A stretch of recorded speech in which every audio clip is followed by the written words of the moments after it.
السلام علیکم ورحمۃ اللہ۔ بسم اللہ الرحمن الرحیم، والصلاة والسلام علی رسولہ الکریم وعلی آلہ وصحبہ اجمعین۔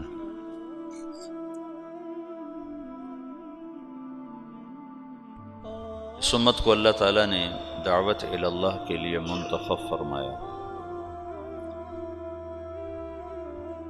دنیا دارالامتحان ہے، اللہ چاہتا تو نہ یہ سبق بھولتے، نہ یہ صراط مستقیم سے ہٹتے، لیکن اللہ نے اسباب کے ساتھ اس جہان کو چلایا ہے، اور خیر اور شر دونوں قوتوں کو اللہ نے خود اتارا اور بنایا ہے۔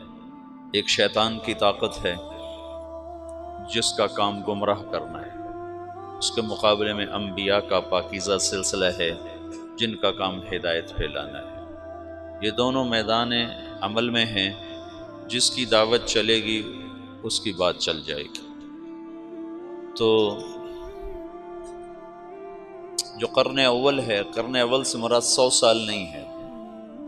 خیر القرون قرنی ثم الذین یلونہم ثم الذین یلونہم، یہ 300 سال نہیں بنتے ہیں، اس سے کم ہیں، وہ لکھے ہوئے ہیں کتابوں میں، مجھے یاد نہیں ہے۔ 270 سال تمہارے شیخ کہہ رہے ہیں کہ وہ 270 برس بنتے ہیں رسول پاک صلی اللہ تعالی علیہ وسلم سے لے کر یہ بنو عباس کا دور آ جاتا ہے۔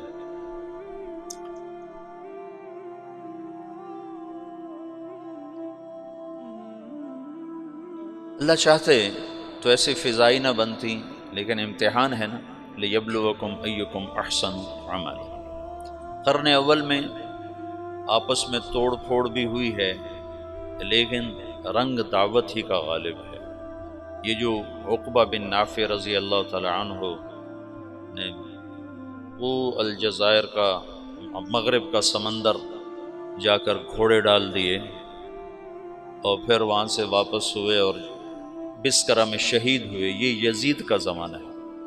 اس وقت یزید بن معاویہ رضی اللہ تعالی عنہ، یزید اس وقت حکمران تھا، وہ فاسق ہے، اور اس کے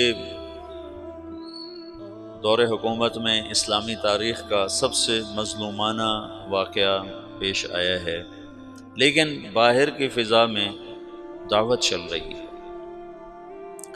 اور ایک اجتماعی سوچ دعوت ہی کی ہے۔ آپس کی لڑائیاں اللہ کی حکمت بالغہ تھیں، انہیں روکا نہیں جا سکتا تھا۔ کل میں نے تمہیں جمل کا بتایا کہ صفین کی جنگ ہوئی، اس میں 70,000 آدمی، ان دونوں جنگوں میں 70,000 آدمی شہید ہوئے، 55,000 صفین میں اور 15,000 جمل میں، دونوں ملا کر 70۔ اور بعضے میں آتا ہے کہ صرف صفین میں طرفین سے 70,000 لوگ شہید ہوئے، 35,000 حضرت علی کی طرف سے اور 45,000 حضرت معاویہ رضی اللہ تعالی عنہ کی طرف سے شہید ہوئے۔ اور پھر بہرحال تقدیر کے فیصلے ہیں، بڑے بڑے نامور، بڑے بڑے نامور۔ عمار بن یاسر اسی میں شہید ہوئے، عبید اللہ بن عمر رضی اللہ تعالیٰ عنہ یہ حضرت معاویہ کی طرف سے لڑتے ہوئے شہید ہوئے ہیں، حضرت عمر کے بیٹے۔ عمار بن یاسر اللہ کے حضرت علی کی طرف سے لڑتے ہوئے شہید ہوئے ہیں۔ ذوالقلع الحمیری رضی اللہ عنہ، یہ ایک آدمی 1000 پہ بھاری تھے، 1000 پر۔ یہ حضرت معاویہ رضی اللہ عنہ کی طرف سے لڑتے ہوئے شہید ہوئے۔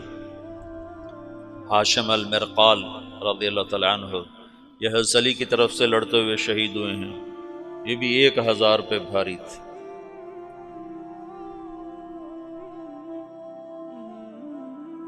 پھر حضرت حسین رضی اللہ تعالیٰ عنہ کا حسن رضی اللہ تعالیٰ عنہ نے خلافت حضرت معاویہ کے حق میں دستبردار ہو گیا۔ اللہ کے نبی نے فرمایا تھا، ابنی ھذا سید سیصلح بین فئتین عظیمتین من المسلمین، میرا یہ بیٹا سردار ہے، یہ عنقریب میری امت کے دو بڑے طبقات میں آپس میں صلح کرائی۔ حسن رضی اللہ عنہ بہت جہاں دیدہ، بڑے صاحب فراست، انہوں نے دیکھ لیا تھا کہ عراق میں وفا نہیں، بے وفا لوگ، غدار لوگ، وعدے سے پھر جانے والے لوگ، تو انہوں نے دیکھ لیا تھا کہ انہوں نے میرے باپ کے ساتھ وفا نہیں کی، میرے ساتھ کیا وفا کریں۔ تو جب دونوں لشکر آمنے سامنے ہوئے، ادھر معاویہ رضی اللہ تعالیٰ عنہ کا، ادھر حضرت حسن کا، 80,000 حضرت حسن کے ساتھ تھے اور 60,000 حضرت معاویہ رضی اللہ عنہ کے ساتھ تھے، تو اس موقع پر حضرت معاویہ نے بھی کہا، ہائے اگر یہ آپس میں پھر لڑ گئے تو مسلمانوں کی حدود کی حفاظت کون کرے گا؟ من للثغور۔ تو اللہ کی تکوینی حکمتیں تھیں، طرفین میں کوئی بھی لڑنا نہیں چاہتا تھا، لیکن ہوا، یہ سب کچھ ہوا، اللہ کی قدرت سے ہوا۔ اس میں بھی ہزاروں سبق ہیں، حکمتیں ہیں، رحمتیں ہیں۔ ایک شخص نے خواب دیکھا کہ جنت میں خیمے لگے ہوئے بڑا خوبصورت، تو وہ پوچھتا ہے یہ کن کے خیمے ہیں؟ تو فرشتہ کہتا وہ ذوالکلا حمیر اور ان کے ساتھیوں کے، جو جنگ صفین میں معاویہ رضی اللہ عنہ کی طرف شہید ہوئے، کئی ان کے۔ تو وہ پوچھتا ہے تو علی کے ساتھی کدھر ہیں؟ کہ ان کا مقام بہت بلند ہے، وہ اوپر کے درجات ہیں، اوپر کے درجات۔ عمر بن عبدالعزیز رحمۃ اللہ علیہ نے خواب دیکھا کہ وہ حرم میں ہیں اور حرم بیت اللہ کے اندر سے آواز آتی ہے علی بن ابی طالب کو اندر بلایا جائے، اور معاویہ بن ابی سفیان کو اندر بلایا جائے۔ تو دونوں حضرات اندر گئے تو حضرت علی باہر نکلے تو کہا قضا لی ربی ورب الکعبہ، رب کعبہ کی قسم اللہ نے میرے حق میں فیصلہ دے دیا کہ میں حق پر ہوں۔ وہ تو ویسے ہی سارے اہل سنت والجماعت کا عقیدہ ہے کہ حضرت علی حق پر ہیں۔ اس کے پیچھے پیچھے حضرت معاویہ نکلے، وہ کہہ رہے تھے وغفر لی ربی ورب الکعبہ، رب کعبہ کی قسم میرے رب نے میری بخشش فرما دی۔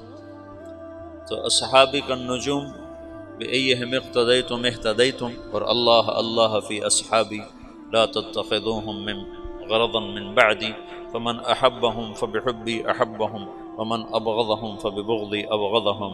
یہ اللہ کے نبی کا فرمان ہے، ہم ان کے بارے میں سکوت، تو سب رضی اللہ عنہ، اللہ ان سے راضی ہے۔ تمام صحابہ کے بارے میں ایک آیت ہے، قول فیصل ہے، قول فیصل ہے وَكُلًّا وَعَدَ اللَّهُ الْحُسْنَى، وَكُلًّا وَعَدَ اللَّهُ الْحُسْنَى، میرا وعدہ ہے میرے نبی کہ تیرے تمام صحابہ کے لیے حسنہ ہو گئی، تیرے تمام صحابہ کے لیے حسنہ۔ ٹھیک ہے، اب ایک آیت اور جوڑو تو حسنہ کا مطلب سامنے آ جائے گا۔ ان الذین سبقت لهم من الحسنى اولئک عنها مبعدون لا يسمعون حسیسها وهم فيما اشتهت انفسهم خالدون لا يحزنهم الفزع الاکبر وتتلقاهم الملائکہ هذا یومکم الذی کنتم توعدون۔ یہ حسنہ کی تفسیر خود قرآن میں آ گئی کہ جن کے لیے تیرا رب حسنہ کا فیصلہ کر چکا ہے وہ جہنم سے بڑی دور ہوں گے، اتنی دور ہوں گے کہ جہنم کی آواز ہی نہیں سن سکیں، اس کا سانس ہی نہیں سن سکیں، اس کی آہٹ ہی نہیں سن سکیں، اور اپنی نعمتوں میں مزے میں ہوں گے ہمیشہ کے لیے، اور اس دن کا خوفناک عالم انہیں خوف اور غم میں مبتلا نہیں ہونے دے گا، بلکہ وہ اپنے مزے میں ہوں گے، وہ فرشتے ان کا استقبال کریں گے۔ تو یہ تمام صحابہ 4 حصوں میں تقسیم ہے۔ پہلی صف مہاجرین، دوسری صف انصار، تیسری صف صلح حدیبیہ سے پہلے ایمان لانے والے، چوتھی صف صلح حدیبیہ سے فتح مکہ تک ایمان لانے والے۔ یہ 4 صفیں ہیں، اور یہ چاروں کے درجات مختلف ہیں، اور قرآن نے 2 بنائی ہیں، دو بنائی ہیں۔ لا یستوی منکم من انفق من قبل الفتح وقاتل اولئک اعظم درجۃ من الذین انفقوا من بعد وقاتلوا وکلا وعد اللہ الحسنی۔ تو بعض لوگ فتح سے مراد حدیبیہ لیتے ہیں اور بعض حضرات فتح مکہ لیتے ہیں کہ اللہ تعالیٰ فرما رہے ہیں میرے محبوب فتح پر ایمان لانے والے اور اس سے پہلے ایمان لانے والے برابر نہیں ہو سکتے۔ تو چونکہ صلح حدیبیہ کو بھی انا فتحنا لک فتحا مبینا کہا ہے اللہ تعالیٰ نے، تو بعض یہ فرماتے ہیں کہ یہ حدیبیہ سے پہلے ہیں اور حدیبیہ کے بعد، اور بعض مفسرین فرماتے ہیں کہ یہ فتح مکہ سے پہلے اور فتح مکہ پر ایمان لانے والوں سے لے کر آخر تک۔ تو یہ تقسیم تو اللہ نے بھی کی ہے کہ سب کے مقامات برابر نہیں ہیں، اور خلافت 30 سال چلنی تھی، اس کے بعد نہیں چلنی تھی۔ الخلافت بعدی 30 سنۃ، خلافت میرے بعد 30 سال۔ تو پھر کیا ہوگا؟ ثم یکون ملکا ورحمہ، پھر بادشاہت ہوگی رحمت والی۔ پھر کیا ہوگا؟ ثم یکون ملکا عضوضا، پھر ہوگا ایک دوسرے کو کاٹ کھانے والا ملک، اور قتل و غارت و سفک دماء اور ظلم و ستم والا ملک ہوگا۔ حضرت حسن کی نے جس دن جب یہ دو لشکر آمنے سامنے ہوئے تو حضرت حسن نے کہا میں نہیں لڑتا، میں صلح کرتا۔ تو حضرت حسین نے خود آ کر حضرت حسن پہ وہ چڑھائی کی کہ ان کو تارے دکھا دی۔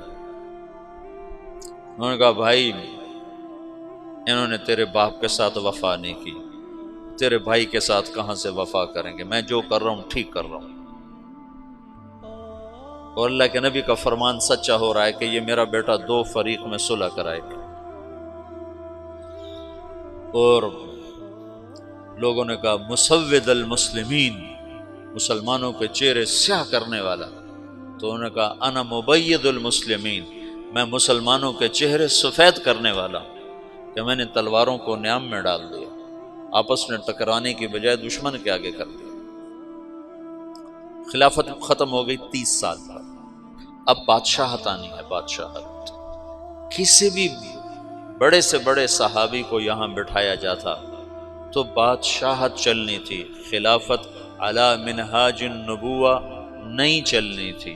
اس کے 30 سال پورے ہو چکے تھے، تو اب بادشاہ ہونا کسی بھی بڑے درجے کے صحابی کی شان کے خلاف تھا۔ اس کے لیے 4تھی صف کا آدمی ہونا ضروری ہے، اور 4تھی صف میں معاویہ بن ابی سفیان سے بہتر ایک بھی نہیں ہے حکومت کے لیے۔ بادشاہت بڑے پہلی صف کے صحابہ کو زیبا نہیں ہے، دوسری صف کے صحابہ کو زیبا نہیں ہے، تیسری صف کے صحابہ کے لیے بادشاہ کا نام آنا نامناسب ہے۔ اب ملک کا جو لفظ آنا چاہیے وہ 4تھی صف کے لوگوں پر آنا چاہیے جو فتح مکہ پر ایمان لائے۔ تو معاویہ رضی اللہ عنہ فتح مکہ پر ایمان لانے والوں میں ہیں، اگرچہ کہتے ہیں کہ وہ پہلے لائے تھے لیکن چھپایا ہوا تھا، لیکن اسی اسلام کو معتبر مانا جاتا ہے جس پر اس کا اظہار ہوتا ہے، اظہار ہوتا ہے۔ تو اظہار فتح مکہ پر تھا، یہ فتح مکہ پر ایمان لائے ہیں، اور یہ بنو امیہ میں سے ہیں جو کہ بنو ہاشم کے بعد دوسرے نمبر کا وجاہت والا خاندان ہے۔ پہلا نمبر عرب میں تمام قبائل انسانیت میں بنو ہاشم کا ہے۔ ان اللہ تخیر القبائل فاختار العرب ثم تخیر العرب فاختار مضر ثم تخیر مضر فاختار قریش ثم تخیر قریش فاختار ہاشم ثم تخیر ہاشم فاختار۔ تو بنو ہاشم سب سے اعلیٰ درجے کا خاندان تھا۔ بنو ہاشم کے بعد سب سے عالی مرتبہ خاندان بنو امیہ تھا۔ بنو امیہ کے بعد بنو مخزوم تھے، بنو مخزوم۔ تو مرتبے میں بنو امیہ کے ٹکر کا آدمی کوئی نہیں، بنو ہاشم کے لیے حکومت کا فیصلہ کوئی نہیں۔ جب حضرت حسن کا انتقال ہونے لگا تو انہیں حضرت حسین کو فرمایا بھائی میں ایک بات سمجھ چکا ہوں، اللہ نے ہمیں نبوت دی ہے، اب حکومت کبھی نہیں دے گا، ہمارے خاندان میں حکومت نہیں آ سکتی، میرے بعد عراق والے تمہیں ورغلائیں گے کہ آؤ ہم تیرے ہاتھ پر بیعت کرتے ہیں، یاد رکھنا انہوں نے تیرے باپ سے غداری کی، تیرے بھائی سے غداری کی، تجھ سے بھی غداری کریں گے۔ بنو ہاشم کے 4 آدمی، 4 نہیں 3، حضرت علی، حضرت حسن اور امین الرشید، 3 آدمی خلفاء بنے ہیں صرف اسلامی تاریخ۔ بنو عباس بھی بنو ہاشم ہیں اور اس میں 35 خلفاء اوپر نیچے انہوں نے حکومت کی ہے، کبھی برائے نام کبھی حقیقت کے ساتھ۔ ان 35 میں ایک خلیفہ ایسا نہیں جس کی ماں بھی ہاشمی ہو۔ باپ تو ہاشمی ہے، یہ سارے ابو جعفر کی اولاد ہیں۔ ابو جعفر 2 واسطوں سے حضرت عبداللہ بن عباس کا یہ پڑپوتا ہے، ابو جعفر منصور، سب حضرت عباس کی اولاد ہیں، بنو ہاشم ہیں۔ لیکن ان 35 میں صرف ایک شخص ہے، امین بن ہارون بن مہدی بن ابو جعفر بن علی بن عبداللہ بن عباس۔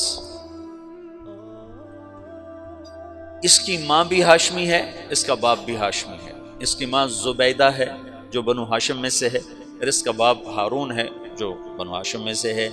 اس کے علاوہ جتنے خلفاء ہیں یا باندیوں کی اولاد ہیں یا اور قبائل عرب کی وہ اولاد ہے۔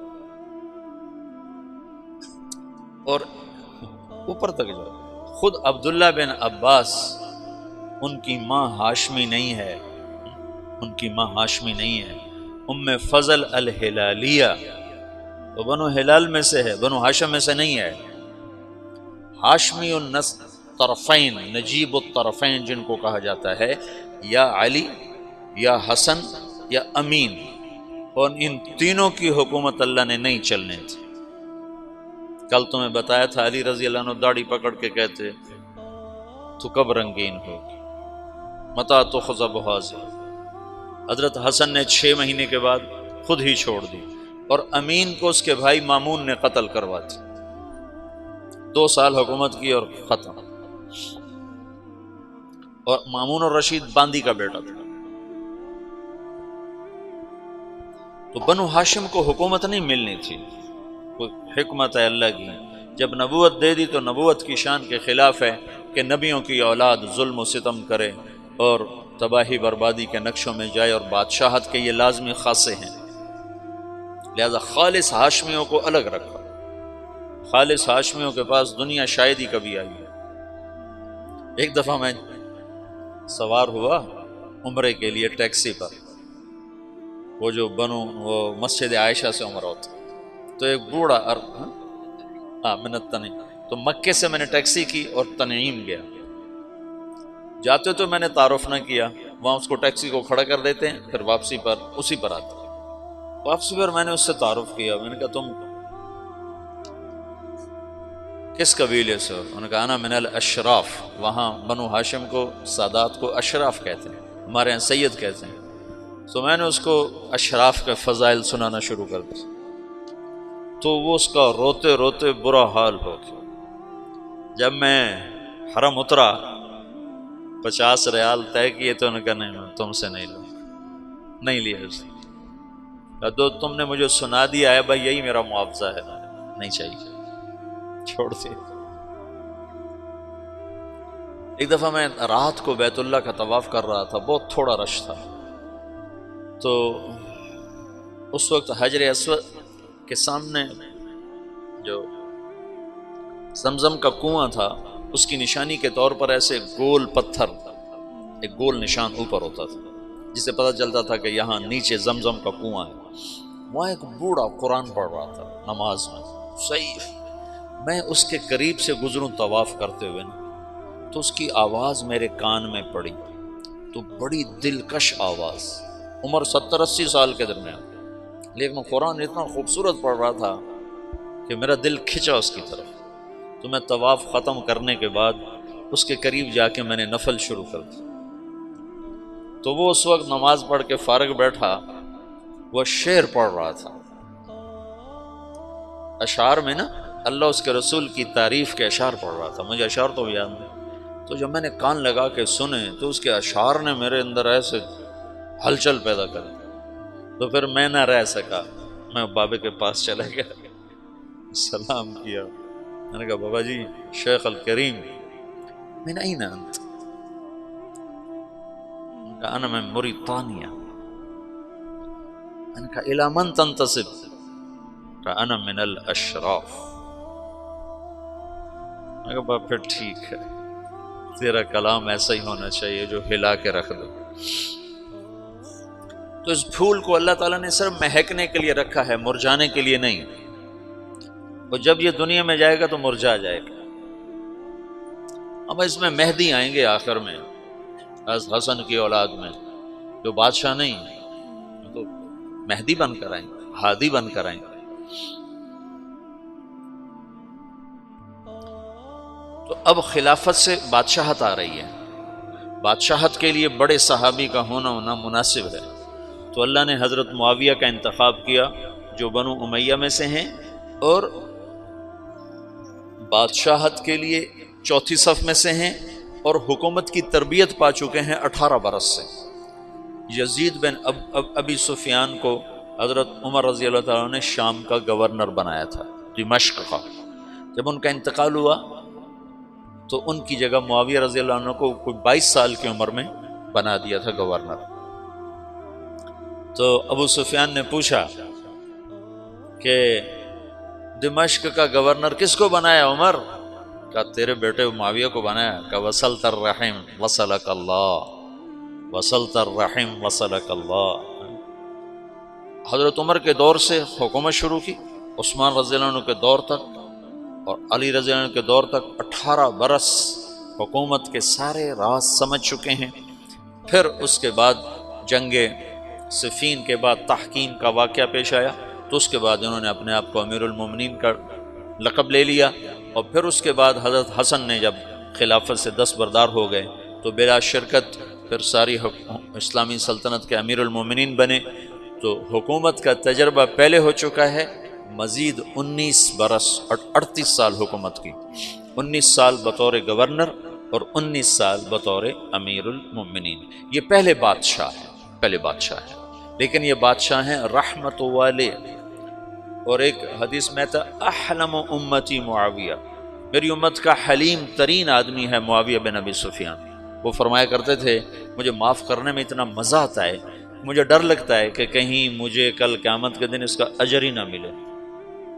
تمہیں تو بدلہ لینے میں مزہ آتا ہے، جواب دینے میں مزہ آتا ہے، اور اگلے کو سوئی چبھونے میں مزہ آتا ہے۔ وہ کہتے مجھے معاف کرنے میں مزہ آتا ہے،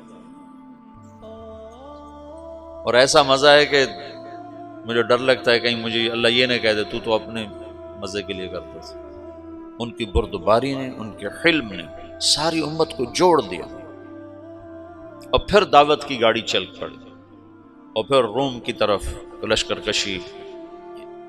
یہ شمالی افریقہ میں جو لشکر کشی ہے یہ حضرت عثمان کے دور میں شروع ہوئی، لیکن بعد میں بغاوت ہوئی اور سب فتوحات دوبارہ ہاتھ سے نکل گئی تھیں۔ پھر دوبارہ حضرت معاویہ رضی اللہ عنہ کے دور میں عقبہ بن نافع رضی اللہ تعالیٰ عنہ کے ذریعے سے ان علاقوں کو دوبارہ لیا گیا۔ اس میں بر مسلسل بغاوتیں کرتے تھے، مسلسل۔ پھر یزید کے دور میں جا کر وہ بغاوتیں ختم ہوئیں اور ایک استحکام نصیب ہوا، اور اس میں حضرت عقبہ بن نافع رضی اللہ تعالیٰ عنہ شہید ہوئے، اور بسکرہ الجزائر میں ایک جگہ ہے وہاں ان کی قبر بنی ہے۔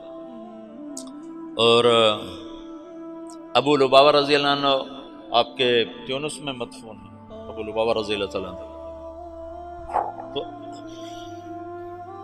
حسین رضی اللہ تعالیٰ عنہ کی یزید کے دور میں حسین کی شہادت کا واقعہ پیش ہے۔ معاویہ رضی اللہ تعالیٰ عنہ یزید کے استخلاف میں مخلص تھے کہ حکومت کے نام پر خون ریزی اور اہل لوگ ہیں نہیں، مجمع علیہ لوگ ہیں نہیں، متفقن علیہ لوگ ہیں نہیں، تو ان کو یہ خیال ہے کہ میں اپنی زندگی میں کسی کو خلیفہ بنا دوں تاکہ میرے بعد اختلاف نہ ہو۔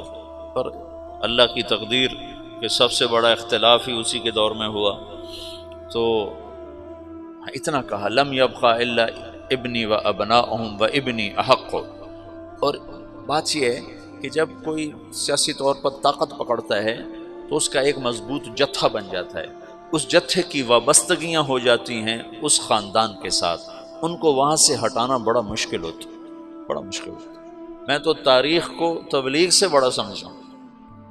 حضرت مولانا انعام الحسن صاحب رحمۃ اللہ علیہ کا انتقال ہوا 1995 میں، تو میواتیوں کو بہت بڑا گروہ نظام الدین مرکز کے آگے ایک مسجد ہے، وہاں میں نے کئی نمازیں پڑھی ہوئی ہیں، وہاں مسلح ہو کے اکٹھے ہو گئے کہ اگر مولانا سعد کے علاوہ کسی اور کو امیر بنایا گیا تو ہم اسے قتل کر دیں۔ اور مولانا سعد صاحب بچے بالکل اس وقت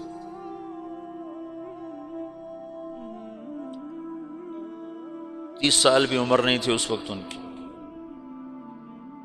تو ہمدردیاں وابستہ ہو جاتی۔ اور ایک طبقہ مولانا زبیر صاحب کا ساتھی ہوگی کہ اگر مولانا زبیر صاحب کے علاوہ کسی اور کو امیر بنایا گیا تو ہم اس کو زندہ نہیں چھوڑیں گے۔ یہ تو مفتی زین العابدین رحمۃ اللہ علیہ کو تبلیغ والے دعا دیں،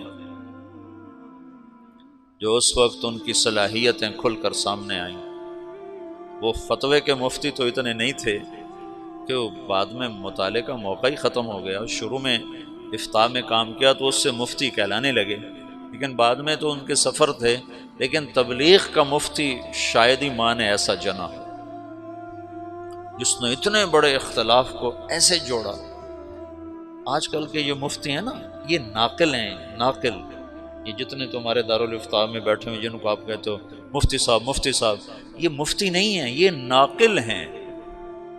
یہ تو فتویٰ نقل کر کے دے دیتے ہیں، اپنی بصیرت کے ساتھ معاملات کو سلجھانے والے کو مفتی کہتے ہیں۔ مولانا سعید خان صاحب کہتے تھے، 98 میں انتقال ہوا، اس وقت کہتے تھے پاکستان میں 2.5 مفتی ہیں، مفتی احمد علی سن رہے ہو؟ کہتے تھے پاکستان میں 2.5 مفتی ہیں، 2 پورے ہیں، 1 آدھا ہے۔ میں نے کہا جی کون ہے؟ کہ بتاؤں گا نہیں، بتاؤں گا۔ مفتی اس کو نہیں کہتے جو بدائے ثنائے سے فتویٰ نقل کر کے دے دے، اور عالمگیری سے اور تمہاری وہ کیا ہے در مختار سے یا ان کتابوں سے تمہیں فتویٰ نقل کر کے دے دے۔ یہ تو ناقلین ہیں۔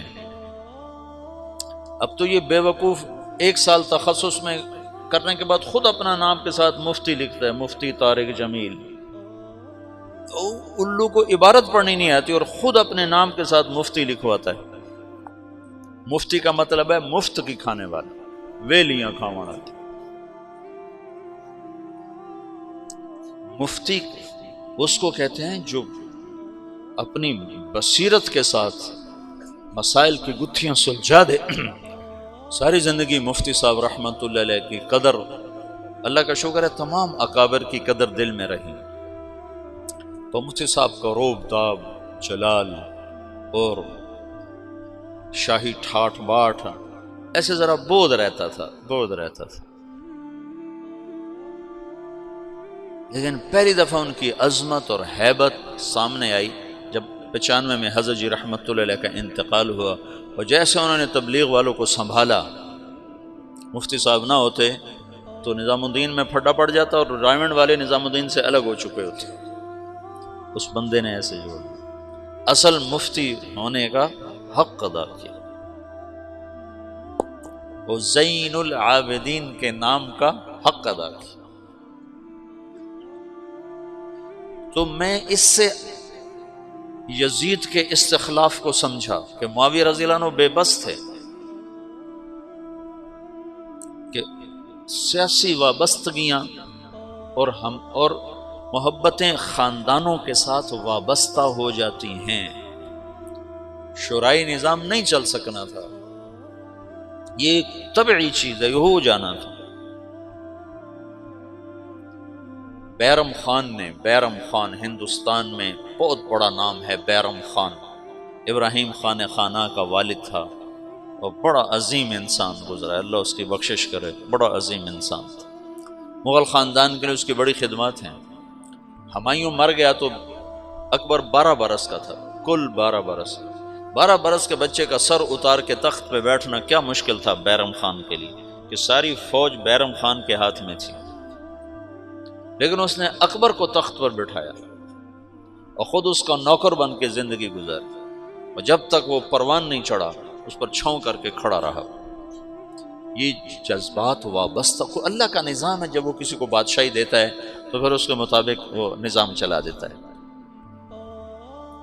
تو معاویہ رضی اللہ تعالیٰ عنہ نے یزید کا استخلاف کیا، اس میں ابو بکر کے بیٹے عبد الرحمن اور عبداللہ بن عمر اور عبداللہ بن زبیر اور حسین بن علی رضی اللہ تعالی عنہم، ان لوگوں نے شدید مخالفت کی۔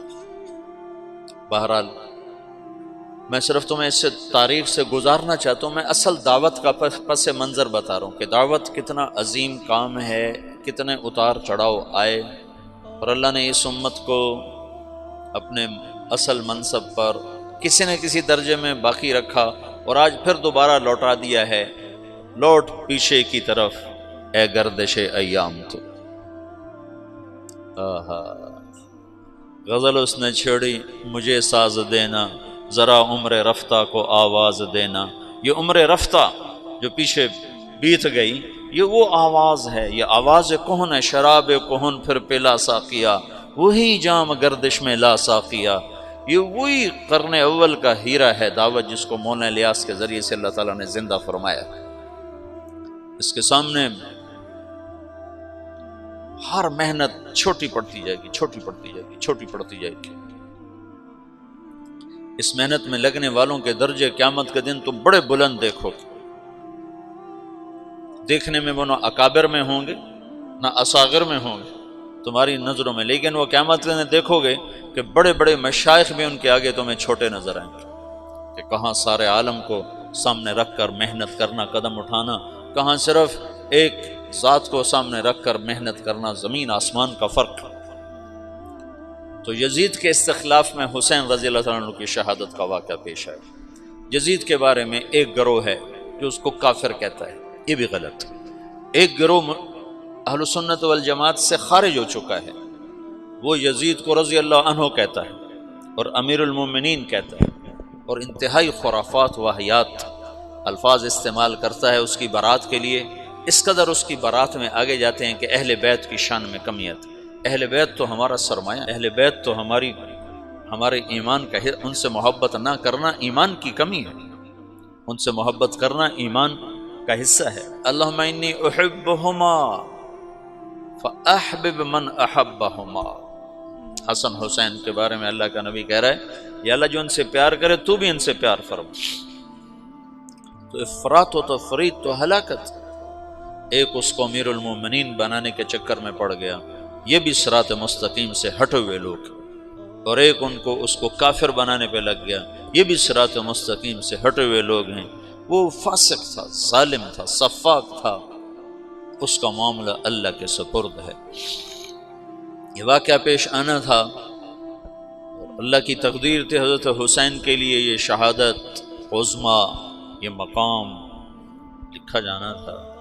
سر کربلا، سر کربلا اقبال کی ایک نظم ہے فارسی میں، کہیں ملے تو پڑھنا، بہت عالی شان۔ وہاں ایران میں ایک بہت بڑی بنائی گئی یادگار، تو اس میں ایک طرف تو ایران کے ایک بڑے نامور آدمی کا خطبہ ہے، اور دوسری طرف اقبال کی نظم ہے سر کربلا۔ تو علی شریعتی وہاں کے بڑے ادیب، بڑے عالم، بڑے شاعر، وہ وہاں اس کے افتتاح کے لیے آئے، تو انہوں نے دیکھا تو ادھر لکھا ہوا محمد اقبال سیالکوٹ، تو انہوں نے کہا تمہیں کسی ایران کے شاعر کا کلام نہیں ملا یہاں لٹکانے کے لیے، جو ایک ہندی کا کلام تم لکھ رہے ہو؟ تو وہاں کی مجلس شورا نے کہا کوئی کلام اس کی ٹکر کا لا کے دکھا دو تو اس کو اتار کے اس کا لگا دیں، کوئی کلام لا کے دکھا دیں۔ سر کربلا تو 35-36 اشعار ہیں، کمال۔ تو اہل بیت کے لیے ایک منقبت، ایک فضیلت، ایک شہادت، ایک اللہ کی طرف سے مقدر تھا، اس نے ہونا تھا، وہ ہو گیا، لیکن میں دراڑ پڑ گئی۔ پھر بنو امیہ کے خلاف ایک نظام چلا اندر ہی اندر، لیکن اللہ نے اہل بیت کو اس میں سے نکال دیا۔ لوگوں نے محمد بن حنفیہ کے ہاتھ پر بیعت فرمائی، جو حضرت علی کی دوسری بیگم سے اولاد ہیں، حضرت فاطمہ کی اولاد نہیں ہے۔ 132 ہجری تک بنو امیہ کی حکومت ہے، 132 ہجری تک وحدت کلمہ ہے، اور عربیت غالب ہے، عجمیت قریب بھی نہیں ہے، عربیت کی سادگی ہے اور عربیت کی صفات ہیں، ظلم و ستم موجود ہے لیکن اس پہ چھاپ عربیت ہے۔ 132 ہجری میں پہلی دفعہ وحدت کلمہ ٹوٹ کے پھر ٹوٹ گئی، ٹوٹتی تو کئی دفعہ رہی لیکن جڑ جاتی تھی۔ پہلا حکمران بنو امیہ کا مروان اور آخری بھی مروان الحمار، بڑا صفات والا آدمی، حمار کہتے تھے جفا کشی کی وجہ سے، اگر اس کو تھوڑی سی سنبھلی ہوئی سلطنت ملتی تو شاید وہ اور کئی سو سال بنو امیہ کے جھنڈے گاڑ دیتا، اور مردے کو ہاتھ میں لے کر کون زندہ کر سکتا ہے؟ اس وقت بنو امیہ مر چکے تھے، ہشام کے بعد زوال شروع ہو گیا تھا۔ تو 132 ہجری میں بنو عباس حکمران آ گئے، اور عبداللہ الصفاح یہ پہلا خلیفہ بنا۔ تو جب خطبے کے لیے کھڑا ہوا نا تو اس کے ہاتھ سے ڈنڈا گر گیا، عصا، تو اس کا رنگ فق ہو گیا۔ اس نے اس سے فال لی کہ یہ تو ہمارا امر، ہماری حکومت شاید نہیں چل سکے گی، کہ ہاتھ سے عصا گر گیا۔ تو ایک بدو کھڑا ہوا، اس نے کہا مسافر منزل پر پہنچنے کے بعد اپنے عصا کو رکھ دیا کرتا ہے۔ اس نے فوراً اس کی فال کو ادھر بدل دیا، ان کا مسافر منزل پہ پہنچنے کے بعد اپنے عصا کو رکھ دیا کرتا ہے۔ تو صفاح نے اس کو، صفاح کہتے بھی اس نے، صفاح خون بہانے والا، اس کا سالار تھا ابو مسلم خراسانی۔ حجاج نے 1,25,000 آدمی قتل کیے اور بنو امیہ کا تخت بچھایا، اور ابو مسلم خراسانی نے 7 لاکھ افراد قتل کیے اور بنو عباس کا تخت بچھایا۔ اور 5 سال کے بعد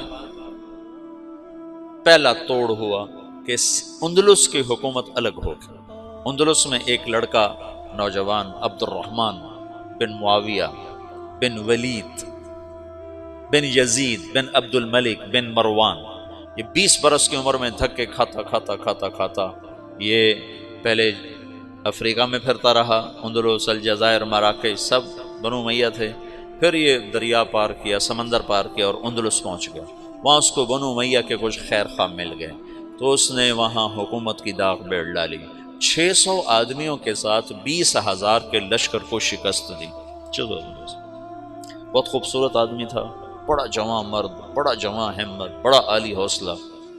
جب وہ وہاں پہنچا تو اس کو ایک خوبصورت لڑکی پیش کی گئی، جاریہ، کنیز۔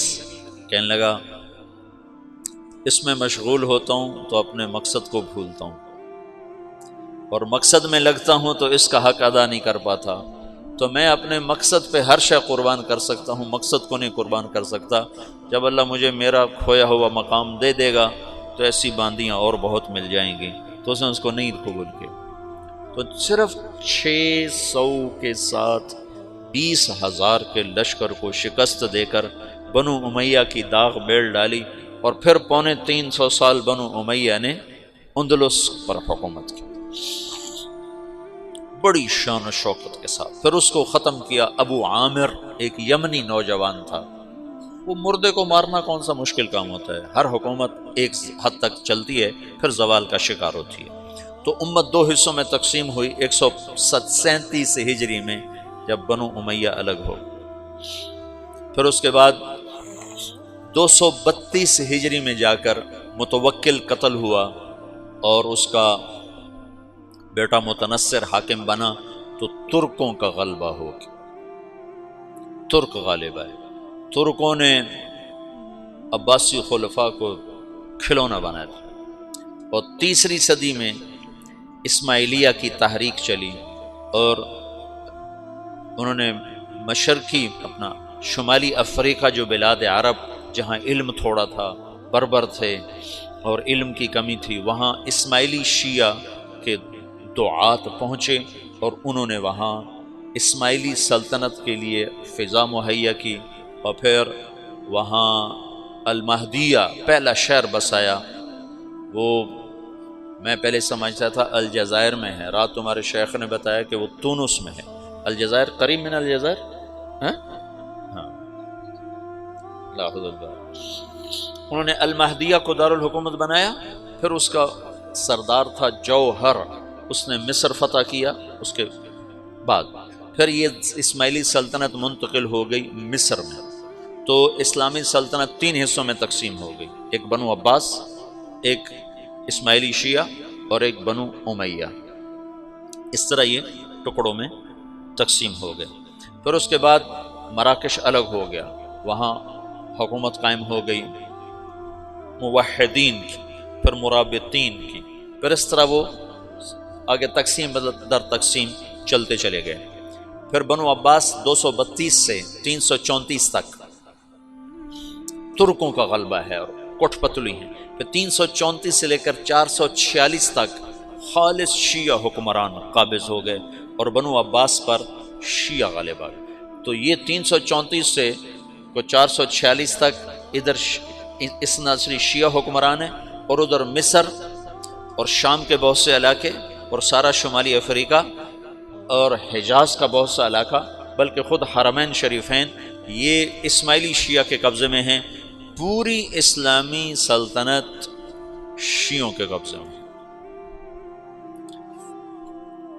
416 ہجری میں سلطان محمود غزنوی کا انتقال ہوا ہے، اس نے 5ویں صدی کے آخر میں ہندوستان پہ حملے کیے اور یہاں راہ ہموار کی۔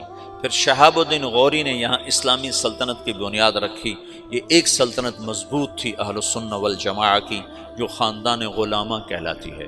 تو اب یہ شیرازہ بکھرا ہے، اور دعوت اللہ وہ اجتماعی شکل سے نکل کر انفرادی ہو گئی، افراد دعوت دینے والے بنے افراد، اور جو سرداران تھے وہ سارے کے سارے حکومتوں میں پھنس گئے، اور بنو عباس پہ عربی رنگ مٹ گیا، عجمی رنگ غالب آ گیا، اور عجمیت کا مکر، فریب، بدعہدی، نقض عہد، بے وفائیاں، غداریاں، یہ سب عیب بنو عباس میں شامل ہوئے، جو بنو امیہ میں برائے نام تھے، بہت کم تھے، برائے نام تھے، اور ان میں بہت صف کے دماء دونوں، بنو عباس نے بھی خون بہایا، بنو امیہ نے بھی خون بہایا، بنو امیہ نے اہل بیت کا خون بہایا، بنو عباس نے اہل بیت کا خون بہایا۔ ہارون رشید کے جیل میں امام موسیٰ کاظم کا انتقال ہوا، جیل میں۔ یہ رہتے تھے مدینہ میں، ہارون رشید آیا وہاں مسجد، تو اس نے سلام پڑھا، السلام علیک یا ابن عم، تو امام موسیٰ کاظم نے کہا السلام علیک یا ابتا، وہ تو ہارون تو وٹ کھا گیا، سمجھو نا فرق، سمجھو نا، وہ تو عالم سے نا، انہوں نے کہا السلام علیک یا ابتا، انہوں نے کہا السلام علیک یا ابن عم، انہوں نے کہا السلام علیک یا ابتا، تو وٹ کھا گیا، انہوں کو پکڑ کے قید میں ڈال دیا، اور قید میں ہی انتقال ہوا۔ اور متوکل انتہائی بغض رکھتا تھا اہل بیت سے، ابو جعفر منصور نے قتل کروایا، وہ تو یزید بدنام ہو گیا، ورنہ ابو جعفر منصور نے بھی اہل بیت کا خون بہایا ہے۔ امام موسیٰ کاظم نے خط لکھا ہارون رشید کو نا جیل سے، لا ينقضی عنی یوم من البلاء الا انقضى عنك یوم من الرخاء حتى نفضی الى یوم لیس له الانقضاء۔ ہارون کانپ گیا تھا یہ خط پڑھ کے، زلزلہ آ گیا تھا کہ جیسے جیسے میرے شدت کے دن کٹ رہے ہیں، تیری راحت کے دن کٹ رہے ہیں، پھر ایک دن وہ آئے گا جس میں تو اور میں اکٹھے ہوں گے، اور وہ دن کٹنے کے لیے نہیں آئے گا، ٹکنے کے لیے آئے گا، پھر اس دن تیرا میرا فیصلہ ہوگا۔ یہ مطلب تھا۔ 656 ہجری میں عباسی سلطنت پہ رندہ پھیر دیا، ہلاکوں کے لشکر، اور بغداد کو 15 لاکھ آدمی ذبح کر دیا، دریا دجلہ کا پانی سرخ ہو گیا۔ 658 ہجری میں اللہ تعالیٰ نے مصریوں کو کھڑا کیا، رکن بائی برس، ترک جو ہے نا یہ خیر العجم ہے، عرب تو خیر القبائل ہے نا، لیکن ترک خیر العجم، عجم میں سب سے بہترین قبیلہ ترک ہے۔ انہوں نے عربوں کے بعد اگر دین کی خدمت کی ہے تو ترکوں نے کی۔ عرب تو اپنی سابقیت کی وجہ سے سبقت لے گئے، لیکن عربوں کے بعد اگر اس دین کو پانی دیا تو ترکوں نے دیا۔ ہندوستان میں ترکوں نے حکومت کی اور تاتاریوں کو عبرتناک شکستیں دیں ہندوستان کے بادشاہوں۔ ملک مظفر علاؤ الدین خلجی کا سالار تھا، تاتاری اس کا نام سن پر وحشت لرزے طاری ہو جاتی، شہید ہوا تھا۔ 5 مسلسل جنگوں میں ملک مظفر نے ترکوں تاتاریوں کو شکست دی اور 5ویں جنگ میں شہید ہو گیا تھا۔ کسی تاتاری کا گھوڑا پانی نہیں پیتا تھا تو وہ کہتا تھا تو نے ملک مظفر کو تو نہیں دیکھ لیا، اتنا روب تھا۔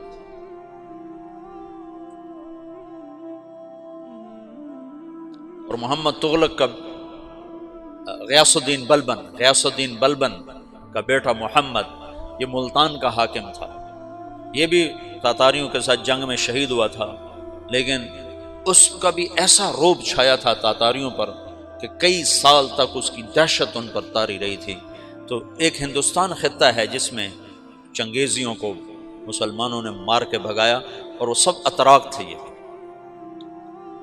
غلاموں غیاث الدین بلبن جو تھا نا، غیاث الدین بلبن، یہ التمش کے سامنے پیش ہوا، غلام خریدے جا رہے تھے تو 20 غلاموں کی کھیپ آئی، تو التمش نے 19 خرید لیے، اس کو رد کر دیا۔ یہ قد کا چھوٹا اور رنگ کا ایسا ہی تھا، ماٹھا۔ ترک تو خوبصورت ہوتے ہیں۔ تو غیاث الدین بلبن نے کہا التمش سے، ان کو کس لیے خریدا ہے؟ تو التمش نے کہا اپنے لیے۔ تو اس نے کہا مجھے اللہ کے لیے خرید لو۔ تو التمش کو یہ بات بڑی پسند ہے، انہوں نے کہا ہاں بھائی اس کو بھی خریدو۔ وہی جو زبردستی خریدا تھا وہ چند سال کے بعد غیاث الدین بلبن کے نام سے پورے ہندوستان کا بادشاہ بنا۔ بڑی ہیبت سے حکومت کی، بڑے انصاف و عدل کے ساتھ حکومت کی۔ تو اسلامی سلطنت کا شیرازہ ایسے بکھر گیا، تو اس میں سے جو دعوت تھی وہ نکل گئی۔ ہاں، چونکہ دین کو قیامت تک باقی رکھنا تھا تو افراد آتے رہے، افراد آتے رہے۔ پھر اللہ تبارک و تعالیٰ نے رخ بدلا اور ترکوں کو جو 446 میں آ کر شیعوں کی حکومت کو ختم کیا تغرل بیگ سلجوکی نے۔ سلجوک مسلمان ہوئے تھے محمود غزنوی کے دور میں، سلجوک ان کے بڑے کا نام تھا۔ تو ایک دفعہ محمود غزنوی نے سلجوک سے پوچھا اگر مجھے تیری مدد کی ضرورت ہو تو کتنے آدمی پیش کر سکتے ہو؟ تو اس نے ایک تیر دیا، کہا یہ ایک تیر ہے میرا، کسی کو یہ تیر بھیج کر میرے علاقے میں بھیج دو تو چند گھنٹوں میں 1,00,000 تلواریں تیرا پہرا دینے کے لیے تیار ہوں، میرے پاس اتنی طاقت ہے۔ تو یہ سلجوک کی نسل میں تھا تغرل بیگ۔ اللہ تعالیٰ نے جب عرب زوال کا شکار ہو گئے اور ضعف کا شکار ہو گئے، جیسے بڑھاپے کا کوئی علاج نہیں، جب قوموں پہ زوال آتا ہے تو اس کا بھی کوئی علاج نہیں، پھر اور قوم کو جگہ ملتی ہے۔ جیسے بڑھاپا ایک فرد پہ آتا ہے، ایسے بڑھاپا قوم پہ آتا ہے۔ قوم کا بڑھاپا جوانی میں نہیں لوٹ سکتا، جیسے فرد کا بڑھاپا جوانی کی طرف نہیں لوٹ سکتا، قوم کا بڑھاپا جوانی کی طرف نہیں لوٹ سکتا، کوئی علاج نہیں، نئی نسل کا آنا ہی علاج ہے۔ تو عرب دھل چکے تھے، 600 سال بہت ہوتے ہیں حکومت کو، اپنی صفات گم کر چکے تھے، اب نئے خون کی ضرورت تھی۔ تغرل بیگ پہلا شخص تھا جس نے آ کر اہل السنت والجماعت کو استحکام بخشا، شیعوں کی حکومت کو ختم کیا، بغداد سے، شام سے، ان سارے علاقوں سے۔ صلاح الدین ایوبی نے اسماعیلی شیعہ کی حکومت کو ختم کیا، مصر۔ العاضد ان کا آخری خلیفہ تھا صلاح الدین ایوبی، نور الدین زنگی رحمۃ اللہ علیہ کا پروردہ تھا، اس کا دوست تھا، اس کے دوست بھی تھا، بچہ بھی تھا اس کے سامنے، زیادہ لکھنے پڑھنے کا شوق تھا۔ پھر اللہ تعالیٰ نے اس سے کام لیا اور اس کو مصر کا گورنر بنا کے بھیجا، مصر کی مدد کے لیے بھیجا۔ تو وہاں اس نے صلاح الدین ایوبی نے وہاں ختم کیا، تغرل بیگ نے یہاں ختم کیا۔ تو پھر سلجوق جو تھے نا، یہ اقتدار میں آئے۔ ادھر ختم ہو گئی سلطنت بنو عباس کی، مصر ایک چھوٹی سی ترکوں کی سلطنت، تو اللہ تعالیٰ پھر مرکزیت کے لیے ایک نظام چلایا۔ دو لشکر آپس میں لڑ رہے ہیں ایک میدان میں، ایک جنگلی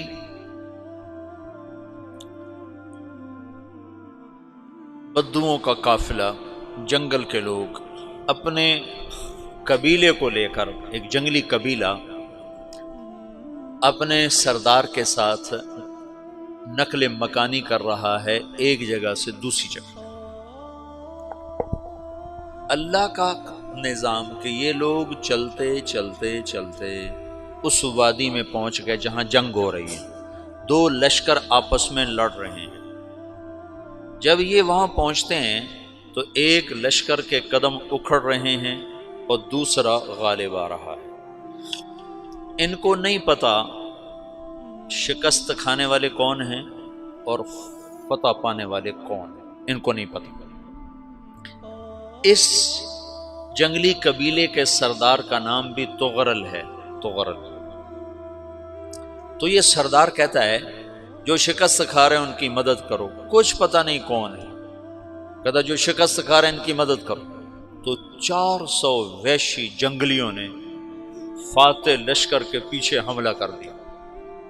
وہ تو ایک کافی ہوتا تھا، 400 دوڑ دوڑ جب تلواریں پڑیں تو چند لمحوں میں نقشہ بدل گیا، بھاگنے والے جم گئے اور جمنے والے بھاگ پڑے۔ جب جنگ ختم ہوئی تو شکست خوردہ لشکر کے بادشاہ نے ان کو بلایا، اسے پوچھتا ہے مجھے جانتے ہو میں کون ہوں؟ کہا نہیں۔ کہا تو تم نے میری مدد کیوں کی؟ کہا انسانی ہمدردی کی وجہ سے، تمہیں شکست ہو رہی تھی اس لیے تمہاری مدد کی۔ اور اس نے اپنا تعارف کرایا، میں ہوں سلیمان سلجوقی، ترکی کا بادشاہ۔ مسلمانوں کا لشکر تھا اور تاتاریوں سے شکست کھا رہا تھا، تاتاری فتح پا رہے تھے، مسلمان شکست کھا رہے تھے۔ تو وہ اللہ کی غیبی مدد بن کر آئے۔ تو وہ اس سے کہتا ہے میرے ساتھ رہنا پسند کرو گے؟ تم نے میرے اوپر احسان کیا ہے، میں اس کا بدلہ دینا چاہتا ہوں، میرے ساتھ رہنا پسند کرو گے؟ کہنے کا کر لوں گا۔ تو اس نے اس کو لے کر ترکی آیا، اور استنبول اس وقت روم کی حکومت میں تھا، اسے فتح کیا اس تغرل کے آگے چوتھے پانچویں پڑپوتے محمد فاتح نے۔ تو یہ استنبول ہے، یہ ترکی ہے، بیچ میں ایک چھوٹا سمندر ہے، یہاں ایک جاگیر ہے۔ تو سلطان سلیمان کہتا ہے یہ جاگیر تجھے وقف ہے، ادھر سے رومی مجھے تنگ کرتے ہیں حملے کر کر کے، تو میرا دفاع کرتے رہنا، یہ جاگیر تیری۔ اس جاگیر پہ اس نے اپنے قافلے کو آباد کر دیا، اپنے قبیلے کو، اور ایک چھوٹی سی حکومت بنا لی، جو ایک صوبہ سمجھو سلمان سلجوقی کا، وہ ایک چھوٹا سا صوبہ ہے۔ وہاں جب یہ رہ پڑا تو پھر یہ ایک شیخ کے بیت ہوتا ہے، وہاں شیخ طریقت ہے، ان کے یہ بیت ہونے جاتا ہے، وہ اس کو رات اپنے پاس ٹھہراتا ہے، تو ایک کمرے میں ان کا خادم ٹھہراتا ہے۔ یہ جب کمرے میں جاتا ہے تو سامنے دیوار میں تاکچے پر قرآن پڑا ہوا ہے، تو یہ تغرل بیگ کہتا ہے یہ کیا ہے، یہ کیا ہے؟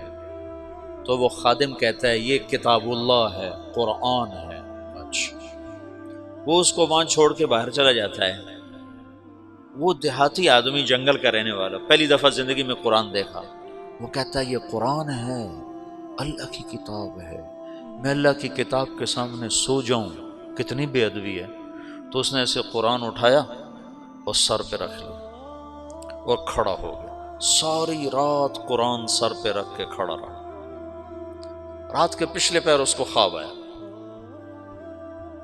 کھڑے کھڑے اس نے دیکھا کہ اس کی پشت سے ایک چاند نکلا اور شیخ کی بیٹی کے سینے میں جا کے اتر گیا۔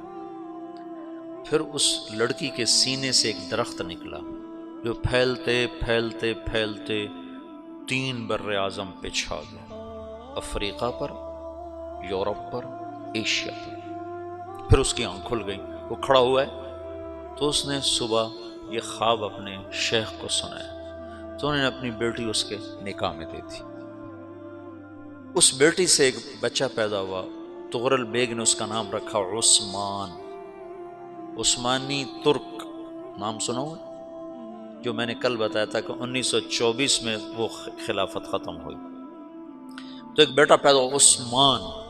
عثمان نے پھر ایک نئی اسلامی حکومت کی بنیاد رکھی جو 1924 تک چلتی رہی، کوئی 800 سال یہ حکومت چلی۔ تو حکومت کا شیرازہ بکھرا لیکن پھر جڑ جاتا تھا، پر وہ قرن اول والا جوڑ کبھی نہ پیدا ہوا، ٹکڑے بن گئے۔ ان ٹکڑوں میں اللہ لوگ پیدا کرتا رہا جو دعوت دیتے رہے، دعوت زندہ رہی۔ جو تربیت کا نظام تصوف کے ساتھ تھا اب وہ تبلیغ کے ساتھ تھا۔ میں 1991 میں گیا تھا گجرانوالے جماعت، تو ایک لڑکا ملا بنو کا، 4 سال میں تھا، کہنے لگا میں 3 چلے لگا کے مدرسے میں آیا۔ مدرسے میں آنے کے بعد میرا ذہن تصوف کا بن گیا۔ تو ایک دفعہ میں نے حضرت تھانوی رحمۃ اللہ علیہ کو خواب میں دیکھا، تو انہوں نے ارشاد فرمایا بیٹا تصوف ہمارے دور کی چیز تھی، اب تبلیغ کا زمانہ ہے، ہمارا دور چلا گیا، اب تبلیغ کا دور۔ یہ جو اجتماعی عمل ہے تبلیغ کا، یہ شیخ کامل کی صحبت ہے۔ میں نے یہ قاری طیب صاحب رحمۃ اللہ علیہ کا مضمون پڑھا تھا کہ تربیت کے 4 راستے ہیں: شیخ کامل کی صحبت، اور اچھا دوست جو کمیاں بتائے، اپنا محاسبہ، اور اپنے دشمنوں کی بات سننا۔ یہ 4 چیزیں تربیت کا ذریعہ ہیں۔ تو یہ چاروں چیزیں تبلیغ میں موجود ہیں۔ یا تو کوئی نہ کوئی اس میں بڑے بڑے لوگ چھپے ہوئے چل رہے ہوتے ہیں، وہ نہ ہو تو 15-20 مسلمانوں کا اجتماعی طور پر خیر میں لگنا شیخ کامل کے قائم مقام ہے۔ اور پھر یہ آپس میں مذاکرے کرتے ہیں تو اس سے ایک دوسرے کی کمیاں سامنے آتی ہیں، تو اچھا دوست بھی ہو گیا۔ پھر ان کے دشمن بھی بڑے ہیں، وہ ان کی کمیاں بتاتے ہیں، تو وہ اگر سنیں تو اس سے بھی تربیت ہو سکتی۔ اگر تم اس طرح بیان میں بیٹھو کہ یہ 5000 کا مجمع ایک شیخ کامل ہے، یہ 100 آدمیوں کا مجمع ایک شیخ کامل ہے، تم تعلیم میں اس طرح بیٹھو کہ یہ 15 آدمیوں کا حلقہ تعلیم ایک شیخ کامل ہے، تو تمہیں وہی فائدہ ہوگا جو ایک شیخ کی صحبت سے ہوتا ہے۔ میں نے بڑے بڑے مشائخ کو دیکھا، کوئی بیان نہیں فرماتے تھے، چپ بیٹھتے تھے، چپ، خاموش، لیکن ان کے فیوز منتقل ہوتے۔ مولانا خامہ صاحب رحمۃ اللہ علیہ کئی دفعہ ان کی صحبت میں حاضری ہوئی، ایک لفظ نہیں بول رہے ہیں۔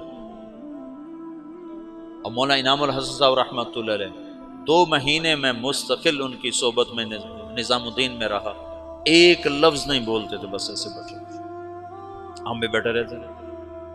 لیکن جب کوئی بیان کرنے بیٹھتا ہے تو پھر تمہارا ذہن بن جاتا ہے بیان ہو رہا ہے، آگے بیان ہوتا ہے بالکل ٹھنڈا، تو لہٰذا تم یا سو جاتے ہو یا اٹھ جاتے ہو۔ تو تم بیان کو اور ہدایات کو اور تعلیم کو اس عنوان سے لو کہ شیخ کامل ہے۔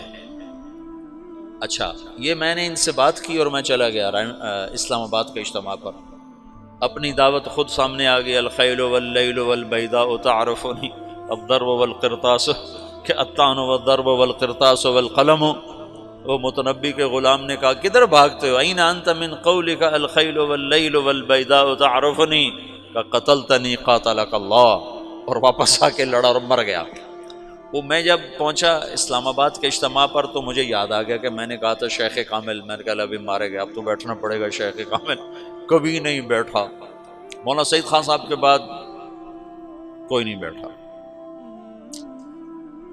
تو میں بیٹھ گیا۔ عصر کے بعد ایک عام بھائی بیان کر رہے تھے، بابر صاحب ریمنڈ کے مقیم بیان کر رہے تھے، میں عصر سے مغرب مسلسل بیٹھا اس تصور کے ساتھ کہ میں یہ جو 40-50 ہزار کا مجمع ہے یہ ایک شیخ کامل ہے۔ اب یقین مانو میں پورے فائدے کے ساتھ بیان سے اٹھا، میرا سینہ کھل چکا تھا۔ پھر مغرب کے بعد مولانا جمیل صاحب کا بیان تھا، امام جو ہیں، ان کا بیان بالکل سیدھا سادہ پنجابی لہجے میں اردو بول رہے تھے، لیکن میں 1 گھنٹہ بیٹھا، پورا استفادہ ہوا، پھر ظہر کے بعد میرا معمول سو جانے کا ہے، میں ظہر کے بعد جاگتا میں سو جاتا ہوں، لیکن ظہر کے بعد مولوی فہیم صاحب کا بیان تھا 2.25 گھنٹے، 2.25 گھنٹے، میں اس کو اگر بطور بیان بیٹھتا تو میں 2.25 منٹ بھی نہ بیٹھ سکتا، میں 2.25 گھنٹے ایسے بیٹھا رہا اس تصور میں کہ میں ایک شیخ کامل کی صحبت میں ہوں۔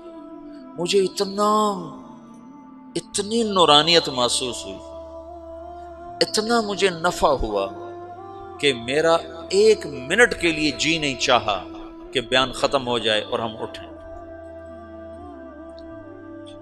تو گھڑی پہ نظر ہوتی کب ختم ہوگا، کب ختم ہوگا۔ شیخ کامل کی صحبت ہے اجتماعی عمل، شیخ کامل کی صحبت ہے، تربیت کا یہ نظام ہے۔ تو پہلے جو مشائخ تھے وہ ایسے نہیں بیٹھتے تھے۔ شیخ الاسلام بہاؤالدین زکریا کے میں سیرت پڑھی، کان کثیر السیاح، کثیر السیاح، تمام مشائخ ایسے تھے۔ اور یہ شیخ الاسلام تو عجب کوئی مشائخ میں سے تھے جو سہروردی سلسلے والے، ان کو اللہ نے اتنا رزق دیا تھا کہ جب ان کا انتقال ہوا تو ان کے ایک ایک بیٹے کو 10 ارب روپیہ آیا تھا، 10 ارب روپیہ، 7 لاکھ دینار فی کس، 10 ارب روپیہ بنتا، اور باقی جائیداد الگ، اور ان کے جو اپنی زندگی میں خرچ تھے وہ الگ۔ وہ مبلغین کی جماعتیں انڈونیشیا تک انہوں نے اپنی جماعتیں روانہ فرمائیں تبلیغ کے لیے، اور سارے بر صغیر میں، ملائیشیا میں، سری لنکا میں۔ اور ایک عجب ان کی سیرت میں پڑھی بات، جس ملک میں بھیجنا ہوتا تھا اس کی زبان ان مبلغین کو سمجھاتے تھے اور ان کو سکھاتے تھے، پھر ان کو بہت سا پیسہ دیتے تھے کہ تمہیں سوال نہ کرنا پڑے، بچاؤ۔ تو دعوت کا کام شخصیات میں آ گیا، بادشاہوں نے چھوڑ دیا، شخصیات۔ صرف ہندوستان کی تاریخ میں ایک بادشاہ گزرا ہے جس نے دعوت کی سرپرستی کی، وہ محمد تغلق، اور وہ ویسے خر دماغ تھا، چھوٹی چھوٹی باتوں پہ قتل کر دیتا تھا، تو اس کی وہ چیز گہنا گئی، یعنی ماند پڑ گئی۔ لیکن ایک بادشاہ ہے محمد تغلق جس نے دعوت کی محنت کو میدان بنایا اور کہا کہ جاؤ ہندوؤں کو دعوت دو۔ تو دعوت اللہ ختم نہیں ہوئی، اجتماعی شکل ختم ہوئی اور منتقل ہو گئی افراد میں، مشائخ میں، علماء میں، واعظین میں۔ ابن جوزی کے ہاتھ پر 20,000 لوگ مسلمان، 1 لاکھ لوگ طائب ہوئے۔ امام احمد بن حنبل رحمۃ اللہ علیہ کے جنازے کو دیکھ کر 20,000 غیر مسلموں نے کلمہ پڑھ لیا تھا کہ یہ مر کے ایسا ہر دل عزیز ہے۔ تو یہ ایک مختصر سا خاکہ میں نے تمہیں بتایا ہے، مختصر سی تاریخ تمہیں بتائی ہے کہ قرن اول سے آج تک کس طرح امت بٹ گئی، تقسیم ہو گئی، اور دعوت کی روح مر گئی، افراد میں زندہ رہی، ان کی برکت سے آج بھی دین باقی ہے۔ علماء، اہل اللہ اور صالحین اور واعظین جنہوں نے اپنے دھن میں اللہ کی بات کو پہنچایا بھی صحیح، سنایا بھی صحیح، اور تمام بلاد میں، افریقہ میں، یورپ میں، ایشیا میں، ہر ملک میں اللہ نے ایسے لوگ پیدا فرمائے جو ٹکر لیتے رہے۔ پھر یہ نیا دور آیا اور یہ تبلیغ کا کام شروع ہوا، یہ انشاءاللہ کل سے پھر اس کو